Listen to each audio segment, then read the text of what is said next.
ஒரு சில நாட்களுக்கு முன்னாடி ஜெயம் ரவி அவர்கள் அவருடைய மனைவியான ஆர்த்தி அவர்களை விவாகரத்து பண்ண போறதா ஒரு அறிக்கையை ஒன்று வெளியிட்டிருப்பாரு. அந்த அறிக்கையை பத்தி எனக்கு எதுவுமே தெரியாது அப்படின்னு சொல்லி மனைவி ஆர்த்தி அவங்க ஒரு அறிக்கையை இப்போ வெளியிட்டிருக்காங்க. ஸோ அந்த அறிக்கையில என்னென்னலாம் குறிப்பிட்டிருக்காங்க அப்படின்னு பார்க்கும்போது, திருமண பந்தத்திலிருந்து இப்போ விலகுற முடிவு முழுக்க முழுக்க சொந்த விருப்பத்துக்காக அவரை எடுத்த முடிவு தான், குடும்ப நலனுக்காக எடுத்த முடிவு கிடையாது அப்படிங்கிற விஷயத்த அவங்க சொல்லியிருக்காங்க. சமீபத்தில் ஊடகங்களிலும் சமூக வலைத்தளங்களிலும் எங்கள் திருமண வாழ்க்கை குறித்து வெளியான அறிக்கையை பார்த்து நான் கவலையும் மனவேதனையும் அடைந்தேன். இது முழுக்க முழுக்க என் கவனத்திற்கு வராமல் என் ஒப்புதல் இல்லாமல் வெளியான ஒன்று என்பதை தெளிவுபடுத்த விரும்புகிறேன். பரஸ்பர நம்பிக்கை மற்றும் மரியாதையுடன் கடந்த 18 வருடங்களாக நான் வாழ்ந்து வந்த வாழ்க்கை இந்த அறிக்கையின் மூலம் கௌரவம், கண்ணியம் மற்றும் தனித்தன்மை இழந்துவிட்டதாக உணர்கிறேன். என் கணவரிடம் மனவிட்டு பேச என் கணவரை சந்திக்க வேண்டும் என சமீப காலமாக பலவித முயற்சி செய்தேன். ஆனால் அதற்கான வாய்ப்பு எனக்கு மறுக்கப்பட்டது. நானும் என் 2 குழந்தைகளும் எதுவும் புரியாமல் தவித்துக் கொண்டிருக்கிறோம். திருமண பந்தத்திலிருந்து விலக வேண்டும் என்ற இந்த முடிவு முழுக்க முழுக்க சொந்த விருப்பத்தை சார்ந்து அவரே எடுத்த முடிவை தவிர குடும்ப நலன் கருதி எடுக்கப்பட்ட முடிவு இல்லை.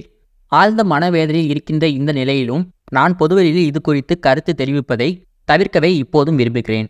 ஆனால் என் மீது குற்றம் சாட்டியும் என் நடத்தையில் களங்கம் கற்பிக்கும் வகையிலும் பொதுவெளியில் மறைமுகமாக நடத்தப்படும் தாக்குதல்களை மிகுந்த சிரமத்துடன் எதிர்கொள்ள வேண்டியுள்ளது. ஒரு தாயாக எனக்கு எப்பொழுதும் என் குழந்தைகளின் நலனும் எதிர்காலமுமே முதல் முக்கியத்துவம் வாய்ந்தது. இந்த ஆதாரமற்ற குற்றச்சாட்டுகள் என் குழந்தைகளை காயப்படுத்துவது என்னால் அனுமதிக்க இயலாது. மறுக்கப்படாத பொய்கள் காலப்போக்கில் உண்மையாக நம்பப்படும் என்பதால் இவற்றை மறுப்பதும் என் முதல் கடமையாகிறது. தற்போது இந்த கடினமான காலகட்டத்தில் என் குழந்தைகளுக்கு தேவைப்படும் தைரியத்தையும் மனோதரத்தையும் அவர்களுடன் உறுதியாக நின்று வழங்குவது என் கடமையாகும். காலம் கடந்த உண்மைகளை எந்த பாரபட்சமுமின்றி உணர்த்தும் என்பதை முழுமையாக நம்புகிறேன். இந்த கடினமான காலத்தை நானும் என் குழந்தைகளும் கடக்கும் வரை எங்களின் தனிப்பட்ட உணர்வுக்கு மதிப்பளிக்குமாறும் தாழ்மையுடன் கேட்டுக்கொள்கிறேன்.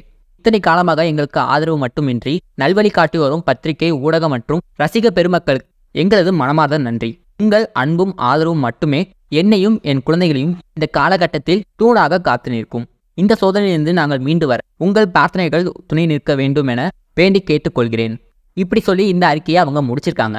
இந்த அறிக்கையை பார்த்ததும் இந்த விவாகரத்தில் ஜெயம் ரவி அவர்களுக்கு மட்டும்தான் சம்மதம் இருக்குது, ஆர்த்தி அவர்களுக்கு சம்மந்தம் இல்லை அப்படிங்கிற மாதிரி தான் நமக்கு தெரிய வருது. அப்படி இருக்கும்போது ஆர்த்தி அவர்கள் அவங்களோட இன்ஸ்டாகிராம் பேஜில் அவங்க தனியாக இருக்க ஃபோட்டோஸை மட்டும் வச்சுட்டு அவங்க கணவர் கூட எடுத்த ஃபோட்டோஸையும் சரி, அவங்க பசங்க கூட எடுத்த ஃபோட்டோஸையும் சரி எல்லாத்தையுமே டெலிட் பண்ண காரணம் என்ன? உங்களுக்கும் உங்கள் கணவருக்கும் மட்டும்தான பிரச்சனை, எதனால் பசங்களோட ஃபோட்டோஸை டெலிட் பண்ணீங்க அப்படிங்கிற மாதிரியான கேள்விகளையும் ரசிகர்களும் பொதுமக்களும் கேட்டு வந்துட்டு இருக்காங்க. ஸோ இதுக்கெல்லாம் ஆர்த்தி அவர்கள் பதில் சொல்லுவாங்களா மாட்டாங்களா அப்படிங்கிறத நம்ம பொறுத்து தான் பார்க்கணும். ஸோ இந்த வீடியோ பற்றி நீங்கள் என்ன நினைக்கிறீங்க அப்படிங்கிறத மறக்காம கீழே கமெண்ட்ஸை சொல்லுங்கள். இது மாதிரி சினிமா சார்ந்த நிறைய சுவாரஸ்யமான தகவல் தெரிஞ்சுக்க நம்ம டிகோட் சினிமா சேனலை சப்ஸ்கிரைப் பண்ணிக்கோங்க.